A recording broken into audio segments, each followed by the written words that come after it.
Let's psychoanalyze Loki Odinson, shall we? Or Loki Laufeyson? A bit of both is this. What are we talking about? We're talking about the character Loki from the Disney Plus series of the same name. What I'm going to do today is lead you through some of the patterns we're seeing, particularly in episode 4. So this is going to be a combination of like a reaction video and also a relationship expert reacts to a lot of the themes and patterns we're seeing in this series, which is really heavy on the childhood trauma, on relationship patterns, on attachment styles. So I'm going to do a couple of things. I'm going to speak to the childhood trauma of this character and his relationship to his parents and how that's impacted how he shows up in relationships. I'm going to tell you what his attachment style is.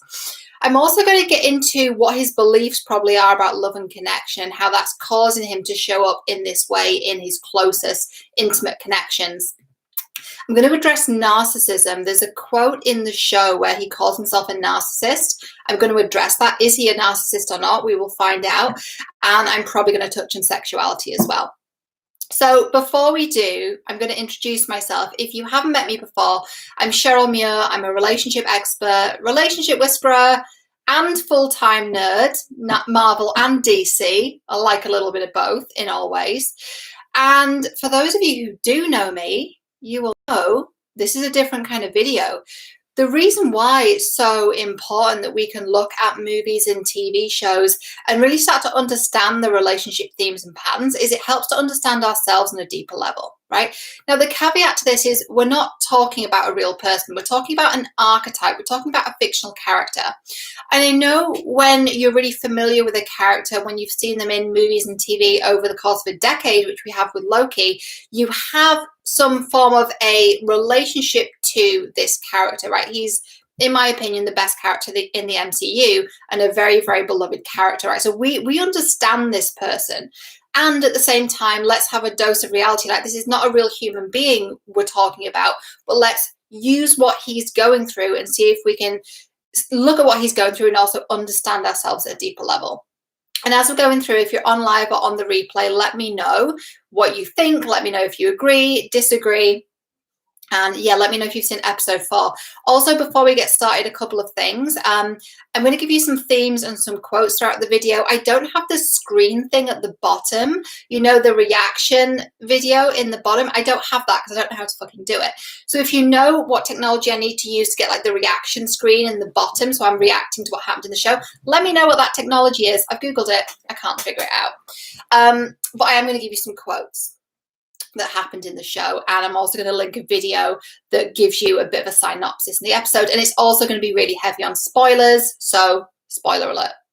So let's get going. Let's look at the childhood trauma of Loki. What happened to him, right? And why is this relevant to how he relates in his most intimate connection? So what we experience before the age of 6 shapes who we are. It shapes our subconscious mind. It shapes our beliefs about who we are, what relationships are like, and we model the relationship we have with our mother and father. We model that and we place it on top of our adult relationship. So what happened to Loki? Well, his mum died while he was in prison, right? Albeit an Asgardian jail, which looked very sexy and shiny and futuristic on this, you know, planet Asgard, which is like a futuristic civilization of, are they aliens? Are they galactic beings? I basically think the Asgardians are the Palladians. That's how I think of them. But anyway, and albeit, yes, it was an Asgardian jail, but he was in prison and his mother died, and he also had a hand in her death. He kind of caused it, right? So 1, his mum died. That's traumatic. 2, he caused it, so he's carrying the guilt. And then on top of that, trauma number 3 is that he was alone when that happened. So that is trauma on top of trauma on top of trauma, right? The guilt of having caused that and the grief of having lost his mother, and knowing that there was no one to comfort him when that happened. If you've been through that, that is a top level trauma, right? And you also have a secondary trauma of not being received and seen with love and compassion when you're going through something that is horrific. And by the way, incredible acting in those scenes. I'm particularly thinking of Thor: The Dark World, where he's like in the cell and he's like traumatized as fuck, and he finds out that his mother's died and he's just a broken human being. Oh, he's not a human being, he's a god, but you know what I mean? Even though this character is this like divine entity that's meant to live for like 5,000 years, he's going through some very human stuff, right? What else happened to him? What relationship did he have with his parents? His dad was that archetype of like great king, shitty father. We've seen this archetype in film and TV before. We've seen it in Gladiator, right? Do you remember Emperor Commodus that everyone thought was really evil? Well, yeah, he was kind of shitty, he did some bad things, but his father was not the best. So we see this archetype again and again of old wise king, but kind of shitty and lacking in the parenting department, right? We know, of course, from the first Thor movie that Loki found out that he was adopted. He found out he wasn't even from Asgard and he'd been lied to his entire life. Very, very painful, right? So he has some trust issues. He's lost his mother. His father's lied to him. He's always felt like his brother was better than him, or he never really felt like he belonged. So he's got this psychological profile of abandonment, right? Serious trust issues. So let's go on to his attachment style. Loki's attachment style is avoidant. Loki is avoidant as fuck. What does that mean? And what are attachment styles? So attachment styles, there's 3 of them. It's the way that we relate to other people in our most intimate relationships. So there are 3 attachment styles. One is secure. Secure is positive. That means we can form healthy bonds with the people close to us. This looks like those people that are really warm and loving. They can ask for help when they need it. They can do their own thing. They're not overly dependent. They're not codependent, but they're not pushing people away either. They're asking for help when they need it, and that they're healthy. They're warm, loving. You like being around these secure people. Around 50% of people have a secure attachment. It's good. It's healthy. The other 2, anxious and avoidant. Anxious clings, avoidant pushes away. Loki is avoidant. Not surprising at all. He pushes people away. So what do we see in episode 4? And I really wish I had the thing at the bottom of my screen. I don't. We'll go with it. So Mobius is saying to him about Sylvie, he said, you 2, you're partners. And he's going, no, absolutely not, right? That's avoidant. He's pushing connection away. There's a conversation with him and Mobius, and he's saying, oh, Sylvie, your girlfriend. He's like, she's not my girlfriend, right? Very much no. Now, albeit that could be strategic. He could be saying that on purpose to keep her safe. There might be some trickery going on there, but he's like, no, absolutely not. Like, arms crossed, no, she's not my girlfriend, right? He obviously cares about this person. He's denying it. He's pushing away connection because he learned when he was small, connection is unsafe, love is painful. So his beliefs around love then is that connection isn't safe. I'm going to push it away. I'm going to push it away. I'm going to push it away. Can you start to recognize some of these patterns in your own life? Are you someone that's avoidant, that keeps connection at arm's length because you think it's not safe, and if it gets close to you, it's going to hurt you? I saw on Tumblr the other day, I know I'm a little too old to be on Tumblr, but I find it quite comedic at times. You know those memes they're called incorrect quotes, and they take a still from the TV show and they like make up a quote and put it on there. And the quote was, I cared about someone once and it really fucked me up, LOL. And there's a picture of like Loki in the cell talking to his mum for the last time. It's true, right? It really fucked him up. So he's like, no thanks, not going to do that again. Also, looping back to Loki's relationship with his mother, what was the last thing he said to his mother? He said to his mother, he said, Odin's not my father. And she said, then am I not your mother? And he said, no, you're not. That's the last thing he said to her before she died, and he caused her death. Like, that's this is a very traumatized individual. This is not someone you want to be in a relationship with. I know there's like a million fangirls that would disagree with me. I understand. I get it. He's good looking. He wears a lot of leather. I understand. I get it, right? I do get it. But this is not a healthy individual at this point, right?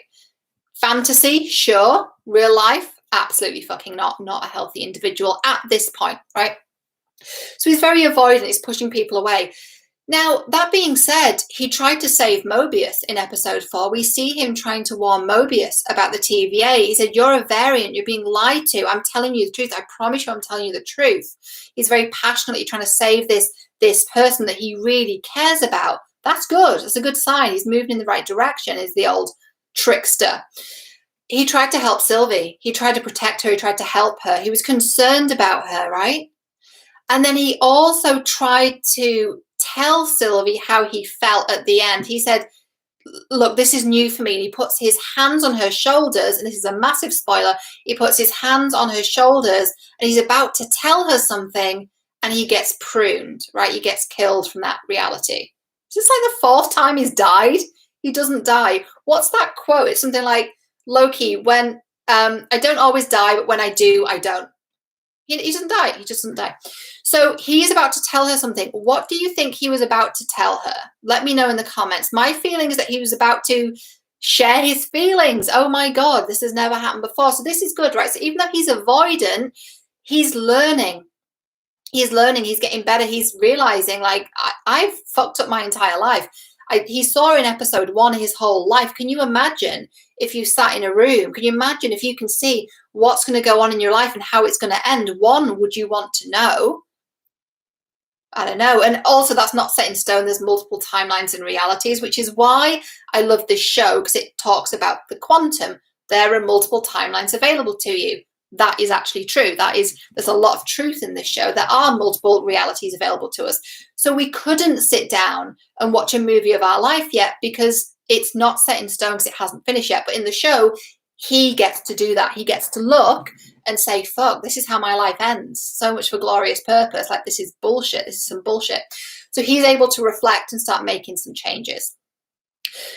So he's trying to be different. He's trying to turn over a new leaf. It remains to be seen how far he gets along with this. But this is someone who's having some real psychological growth, played by an incredible actor who has a lot of depth, and it's done really, really well. It's written beautifully. Props to the writers. It's a really, really great show. I'm very, very impressed with how they're addressing trauma and how he's moving through it as well.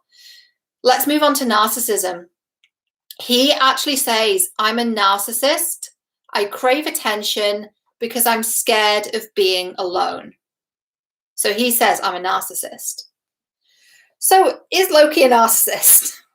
Fuck. There's a lot I could say about this. I suppose the easy answer is yes, obviously. But actually, it's a little bit deeper than that. And it depends on which Loki we're talking about. I'm going to talk about the Loki in this series. If we're talking about the Loki from the Avengers in 2013, narcissism, yes, and sociopath, probably. The difference between a sociopath and a psychopath is that psychopaths are born, sociopaths are made. He wasn't like that as a child, I don't think. I think it was his trauma that turned him into a sociopath. But we're not seeing sociopath stuff here, though. So let's focus on the Disney Plus series. Is he a narcissist in this series? He's somewhere on the spectrum, yeah. There's a spectrum of narcissistic personality disorder, right? Over here is like NPD, full-blown, diagnosable narcissistic personality disorder. And then there's like a spectrum of like traits, and we're kind of all on there somewhere. We all take selfies, we all post it online for validation, but we're not diagnosable. So he's somewhere on this spectrum towards being diagnosable. Incidentally, I'm not qualified to diagnose someone with a personality disorder, neither are you. Neither is a therapist. It would be a psychotherapist who would diagnose that. So I'm just speculating, right? You could say, what the fuck do I know? I do know that my clients often have had narcissistic parents, and I do know this about narcissism. There's 2 traits of narcissism. So let's look at this and overlay this onto Loki Odinson. I'm going to call him Loki Odinson because he called himself that towards the end. So let's call him that. That was a great scene, by the way, when he said that. So how can you tell if someone's a narcissist? These 2 things must be present. 1, chronic lack of personal responsibility. Chronic lack of personal responsibility. Does not take responsibility for their life, for their actions, etc. Right? 2, chronic lack of empathy. Chronic lack of empathy / remorse. Right? Doesn't feel bad. Doesn't have empathy for people. Doesn't have compassion for them. So looking through this lens, does he have, when I say chronic lack, this means repeated. This is a repeated pattern. This is not a one-time thing. This is a repeated pattern of behavior over time, right? Which is why it can get very tricky to diagnose people, because it's about patterns. Anyway, does he have a chronic lack of personal responsibility? In this series, no, he's taking responsibility. He's looking at his behavior and saying, I don't want to be this person anymore. He actually says to Lady Sif, I was really emotional watching this. I mean, Tom Hiddleston's such a beautiful actor. He did this so well. He's on the floor and he's going, please, no more, no more. I'm a horrible person. And it's genuine. Like, is that him being manipulative? In that moment, I don't think so. It's him in pain saying, I've done horrible things. So he is taking responsibility. I mean, does this mean he's a wonderful person? Well, no. But he's acknowledging his behavior, right? He's self-reflecting. He's on a real journey of soul searching, right? Someone who's got full-blown NPD does not have the capacity to look in the mirror in that way. He's really on a journey of reflecting on his behavior and taking personal responsibility. So no, he doesn't have that. Does he have a chronic lack of empathy and a chronic lack of remorse? Not in this series. No, he's shown a lot of empathy and a lot of remorse, right? He really is. And so looking at it through that lens, I wouldn't say he's diagnosable as having full-blown narcissism in this. And also, here's the irony, someone that is an absolute diagnosable personality disorder, full-blown narcissist, is not going to say, I'm a narcissist, I crave attention, I'm scared of being alone. They're not going to be able to reflect that level. Is he somewhat narcissistic? For sure. Is it a full-blown personality disorder? I think this is a very traumatized individual. He also says to Mobius at some point, what am I, the god of self-sabotage? I mean, one, yes, well done, Loki, round of applause. You absolutely are. Good one. But also, number two, like, again, he's having that self-awareness, right? He's like, I'm just sabotaging this whole fucking thing. So he knows. He knows. Now, here's the caveat. We're talking about a fictional character, albeit a very beloved one, albeit a character that feels very alive in comic book lore, on the internet, in fandom, at Comic Cons, seems very much alive, but he's very much a fictional character. I'm sorry, lovers of Loki, he is fictional. So the reason I say that is because don't use what I'm saying and overlay this onto a real person, right? We're just using this as an example. So don't look at someone like Loki in real life and go, oh yeah, I'm going to date him. No, you do not want to date Loki. I know many people would disagree. Fangirls, let me know. You're like, no, I would. Not yet. You do not want to date someone that's going through this major processing of trauma. And nor do you want to be dating someone when you're going through this major processing of trauma. Unless it's a long-term relationship that you've already been in, you do not want to be dating someone like this at this point. I think he is not a lost cause. I really think we're going to see some psychological growth in him. I think there's some hope for him. I really do. He's a very, very traumatized individual. Last thing I'm going to talk about is sexuality. Now, we know he's bisexual. That was revealed last week. Incidentally, they revealed him as bisexual. Now he's in love with a woman who's actually himself, which isn't that a great metaphor for self-love? He fell in love with himself. And the most important relationship you have is the one you have with yourself. It's so brilliantly done. It's a great metaphor. I love it.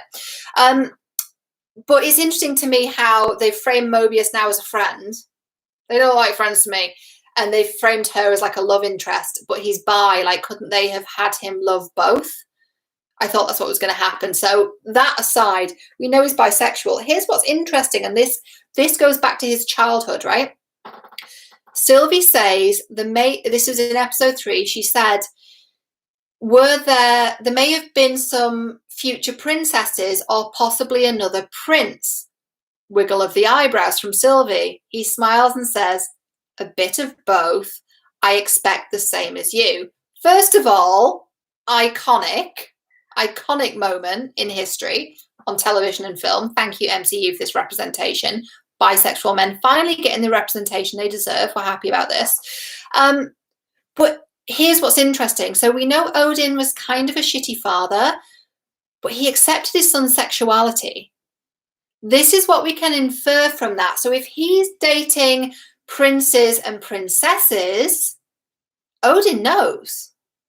His dad knows, his brother knows, his mother knows, probably other people in Asgard know this prince of Asgard is bi. He's dating both genders. I read somewhere on the internet someone prophesizing or theorizing that Asgard was one of those civilizations where bisexuality is so normal it doesn't even have a name. Now, this is interesting because ancient Rome was like that. there have been civilizations like ancient Rome where they didn't have a word for bisexuality. It was just that everyone tended to date multiple genders, and it was like no big deal. It was just like normal. I happen to think a lot of people are on the bisexual spectrum. I think a lot of people are. So someone theorized that and said something like, take me to your bisexual heaven on the Bifrost. It's called the Bifrost, not the straight frost. Hilarious. So we know that he's bi. Is that the norm in Asgard? We don't know. Some people have theorized it is some kind of bisexual wonderland. So like beam me up, Heimdall, please. But what we do know and what we can theorize from that and assume from that is that his dad was fine with his sexuality. So that's good. This is good. He's comfortable with his sexuality. He knows that he dates both genders, and it seems like his family knew that and was fine with it, which is pretty epic for a royal family, especially one that, you know, rules the 9 realms, not just one country here in the one realm on Midgard or Earth, wherever it is that we are in this time and space. So that's it.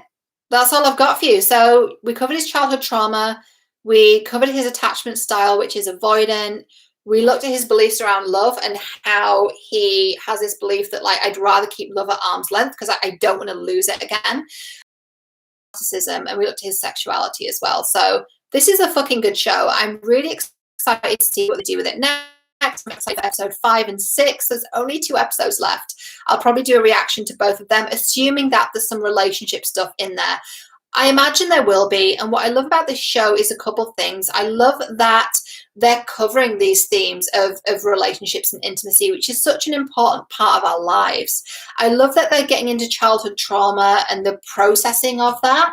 And I love that this is like a real character study. It'd be so easy to be so flippant with this character and be like, oh, everyone loves him. Let's just get the gratuitous shirtless shot, which we got. Not complaining about that. But it's not, this show is not gratuitous. It's going really, really deep. And we're really getting to see this character, Loki, in a way we've never seen him before. And I find it absolutely fascinating. Let me know what you think. I'm sure you will, because it's the internet and everyone has an opinion. But what do you think of the show? I have not been this excited about a show since Gotham, I must say. We have a comment which says maybe egotistical could be more accurate instead of narcissistic. Yeah, totally. I agree.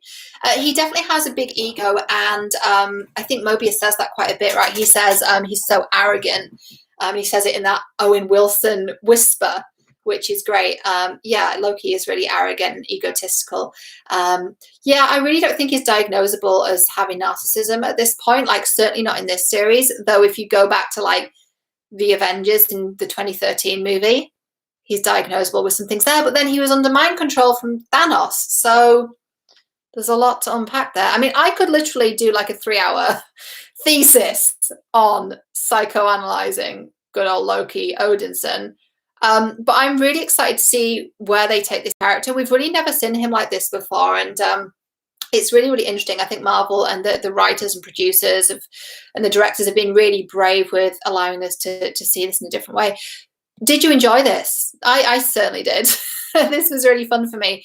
And it's entirely likely I'll do more sort of character studies through the lens of relationships. I'm thinking Harley Quinn would be a really interesting one.